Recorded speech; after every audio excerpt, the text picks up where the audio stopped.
ইসলামী bank Bangladesh PLC বন্ধ হয়ে যাওয়া কিছু আমানত হিসাব পুনরায় চালুর উদ্যোগ নিয়েছে। এতে অতিরিক্ত কোনো টাকা প্রদান করতে হবে না। ব্যাংকিং চ্যানেলের মাধ্যমে লেনদেন বৃদ্ধি এবং গ্রাহকদের সক্রিয় অংশগ্রহণ নিশ্চিত করতেই এই উদ্যোগ।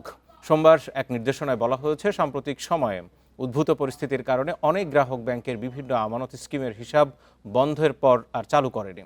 নির্দেশনা অনুযায়ী 3 থেকে 15 জুনের মধ্যে বন্ধ হওয়া হিসাবধারীরা আগামী 30 কর্মদিবসের মধ্যে আবেদন করলে তাদের হিসাব পুনরায় চালু করে সংশ্লিষ্ট সুবিধা প্রদানের ব্যবস্থা করা হবে।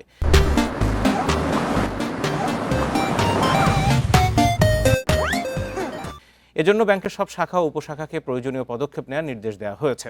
বন্ধ হওয়া হিসাবগুলোর তালিকা প্রস্তুত করে গ্রাহকদের সঙ্গে মোবাইল ফোনে ও ঠিকানার মাধ্যমে যোগাযোগ করতে এবং গৃহীত পদক্ষেপের রেকর্ড সংরক্ষণ করতে বলা হয়েছে।